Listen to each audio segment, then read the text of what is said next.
Hi viewers, welcome to our channel. ప్రస్తుతం మనతో పాటు సీనియర్ జర్నలిస్ట్ దాము బాలా సార్ వారితో మాట్లాడదాం. నమస్కారం సార్. నమస్తే సార్, ఎలక్షన్స్ అయిన తర్వాత ఫస్ట్ టైం మరి జగన్మోహన్ రెడ్డి గారు ఐపాక్ ఆఫీస్కి వెళ్ళడం జరిగింది సార్. అక్కడైతే ఆయన గెలుపు పట్ల ధీమా అయితే వ్యక్తం చేశారు. కాకపోతే మొన్నటి నుంచి కూడా ఐపాక్ మూసేశారు, దుకాణం సర్దేశారని చెప్పేసి న్యూస్ వచ్చింది కదా. మరి ఇప్పుడు దాంతో ఆ న్యూస్ అబద్ధం అని తేలిపోయింది. అసలు న్యూస్ ఎందుకు వచ్చింది? మరి ఇప్పుడు జగన్మోహన్ రెడ్డి గారు ఏం మాట్లాడారు సార్ అక్కడ? యాక్చువల్గా ఏంటంటే జగన్ 13వ తేదీ ఓటేసిన తర్వాత తాడేపల్లికి వచ్చేసాడని చెప్తున్నారు. అప్పటి నుంచి కూడా దాదాపు 8 గంటల పాటు ఆయన మిస్సింగ్ అనే వార్త కూడా వచ్చింది. అది కూడా తెలుగుదేశం వాళ్ళే వైరల్ చేశారు. ఆ 8 గంటలు ఏం చేశారు? ఏముంటుంది, ఆయన ఇంట్లో ఉన్నాడు, తాడేపల్లిగూడెంలో ఉన్నాడు. ఆయన ఎవరిని కలిశాడో ఏం చేస్తాడో ఎలా తెలుస్తుంది మనకి? ఇప్పుడు నేను ఇంట్లో ఉంటే బాలాజీ మిస్సింగ్ అంటే ఎలా ఉంటుంది? అలాగా ఒక మిస్సింగ్ థియరీని బయటికి తీసుకొచ్చారు. దాని తర్వాత అంటే మేబీ ఆయన స్పందించకపోవడం, అంటే వైలెన్స్ ఇవన్నీ జరుగుతున్నాయి, దాంట్లో స్పందించలేదు. మామూలుగా జగన్కు చంద్రబాబుకున్న తేడా ఏంటంటే చంద్రబాబు ప్రతి విషయానికి స్పందిస్తాడు, స్పందించినట్టు ప్రపంచానికి కూడా పబ్లిసిటీ ఇస్తాడు. జగన్ స్పందిస్తాడో లేదు తెలియదు కానీ పబ్లిసిటీ రాదు. సో పబ్లిక్గా స్పందించాడు ఆయన. చంద్రబాబు ఏది చేసినా పబ్లిక్గా చిన్న పని చేసినా మొత్తం మీడియా అంతా కవరేజ్ వ్యవహారాలు ఇవన్నీ చూసుకుంటాడు ఆయన. ఆయన ఫంక్షనింగ్ అది. జగన్ ఫంక్షనింగ్ వేరు. జగన్ ఫంక్షనింగ్ సైలెంట్గా పని చేసుకుపోయేది ఎక్కువగా ఉంటుంది ఫంక్షనింగ్. అందుకని ఈ తేడా ఉంటుంది. సో నిన్నటి నుంచి ఇంకొక వార్త కూడా వైరల్ ఏంటంటే ఓడిపోతామని గ్యారెంటీ వచ్చేసింది జగన్కి. అందుకని ఐపాక్ సమావేశాన్ని కూడా క్యాన్సిల్ చేశారు. ఈరోజు ఉండాలి, యాక్చువల్గా విందు కూడా ఉంది, అదంతా క్యాన్సిల్ చేసి వెళ్ళిపోమన్నారు ఐపాక్ వాళ్ళని. వాళ్ళకి రావాల్సిన అంటే 3 ఉంటారన్నమాట డైరెక్ట్లు. రిషిరాజు, ప్రతీక్ అండ్ వినేష్ చందోల్. రిషిరాజ్ సింగ్ పూర్తి పేరు, తర్వాత ప్రతీక్ జైన్ అండ్ వినేష్ చందోల్. 3 ఐపాక్ డైరెక్టర్లు జగన్కి పనిచేస్తున్నారు. సో ఈ 3 చెప్పేశారు. ఆ 3కి ప్యాకేజీలో రావాల్సిన 50 కోట్లు కూడా ఎగ్గొట్టాడు జగన్. చివరికి భారతిరెడ్డి కలుగ చేసుకున్న 50 కోట్లు ఇప్పించింది. ఇవన్నీ నమ్మకంగా అక్కడ ఉండి చూసినట్టుగా రాసేశారు. అసలు ఐపాక్ వల్ల ఏమీ తమకు ఉపయోగం మేలు జరగలేదు, మనం ఓడిపోతున్నాం ఘోరంగా అని జగన్ ప్రిపేర్ అయిపోయాడని తెలిసింది. అందుకనే ఐపాక్ని ప్యాకప్ చెప్పేశాడు అని ఒక వార్త నిన్న వైరల్ చేసింది తెలుగుదేశం. ఓకే. అయితే ఈరోజు మధ్యాహ్నం 12 గంటలకి యాక్చువల్గా నిన్న ఈవినింగ్కే ఈయన షెడ్యూల్ని వైసీపీ సోషల్ మీడియా రిలీజ్ చేసింది దీనికి సమాధానంగా. అంటే ఐపాక్తో ఎక్కడికి పోలేదు, ఐపాక్ షెడ్యూల్ ప్రకారమే మీటింగ్ ఉంది. 15th కాదు షెడ్యూల్, 16th షెడ్యూల్. ఇదిగో చూడండి షెడ్యూల్ అని మొత్తం షెడ్యూల్ కూడా రిలీజ్ చేశారు.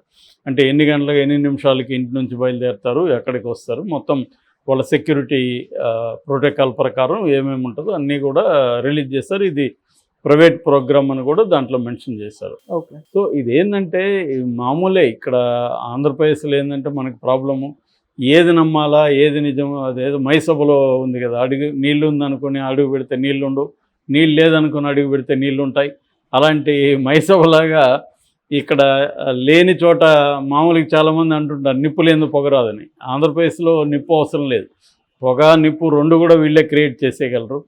సో అటువంటి ఒక మీడియా 2 వైపుల నుంచి పనిచేస్తుంది. సో అలాగా నిన్నంతా కూడా ఐపాక్ మీద సోషల్ మీడియా మూసేశారు, ఐపాక్ మూసేశారు. ఇంకోటి కూడా చెప్పారు, ఐపాక్లో వాళ్ళకి ఇచ్చిన కంప్యూటర్సు, ల్యాప్టాప్సు, తర్వాత సెల్ ఫోన్లు, పెన్ డ్రైవ్లు అన్నీ కూడా హ్యాండ్ ఓవర్ చేస్తేనే లాస్ట్ శాలరీలు ఇస్తామన్నారు. ఎందుకంటే అవన్నీ తీసుకెళ్ళి రేపు గెలవబోయేది తెలుగుదేశం కూటమి కాబట్టి వాళ్ళకి ఎవరన్నా ఇచ్చేస్తే వీళ్ళ బండారం అంతా బయటపడుతుంది, వీళ్ళ ఫేక్ ప్రచారంతో బయటపడుతుందని ఈ పని చేస్తున్నట్టు తెలిసిందని కూడా రాశారు. అంటే రాసేదే ఫేక్, మళ్ళీ వేరే వాళ్ళ ఫేక్ ప్రచారం గురించి ఈ ఫేక్లో రాయడం ఇలా ఉంటుందన్నమాట. అలాగా ప్రచారం చేశారు. సో నిన్న ఈవినింగ్కే షెడ్యూల్ ప్రకటించారు. ఈరోజు 12 గంటలకి జగన్ బెంజ్ సర్కిల్లో ఉన్న 2nd ఫ్లోర్లో ఉన్న దీనికి వెళ్ళారు, ఐపాక్ దీనికి. అక్కడ 20 మినిట్స్ పనిచేశాడు. సో ఆ కాంటెక్స్లో ఇక్కడ అన్నిటికంటే ఇంపార్టెంట్ అంటే అక్కడ అతను మాట్లాడింది ఏంటంటే 2019లో మనకు 150 సీట్లు వస్తేనే చాలా ఎక్కువని దేశంలో అందరూ అన్నారు. కానీ అట్లాగే మనకి 22 సీట్లు వస్తే కూడా ఇట్స్ ఏ లార్జ్ నెంబర్ అని చెప్పారు. బట్ మనం ఇప్పుడు దాన్ని బ్రేక్ చేస్తున్నాం, ఆ రికార్డ్ని బ్రేక్ చేస్తున్నాం అని చెప్పాడు. దాని తర్వాత వీఆర్ సర్పాసింగ్ దట్ నెంబర్ అని చెప్పాడు. అంటే వాళ్ళతో ఇంగ్లీష్లో మాట్లాడాడు. సో అంటే దాన్ని దాడుతున్నాం, 151 ఎన్ని అని చెప్పలేదు కానీ 151 దాడుతున్నాం, 22 ఎంపీ దాడుతున్నాం. దేశం మొత్తం మన 4th మన మీద అటెన్షన్ పే చేస్తుంది చూడండి అని అతను చెప్పాడు. ఇంకా అదే కాకుండా నేను 5 ఏళ్ళ నుంచి ఐపాక్తో పనిచేస్తున్నాను, మీరు 1.5 year నుంచి నాకు పనిచేస్తున్నారు, చాలా అద్భుతంగా మీరు చేశారు. అప్పట్లో ఐపాక్ ఇచ్చిన అనేక ప్రోగ్రాముల్ని నేను ఈ 5 ఏళ్ళలో అమలు కూడా చేశాను.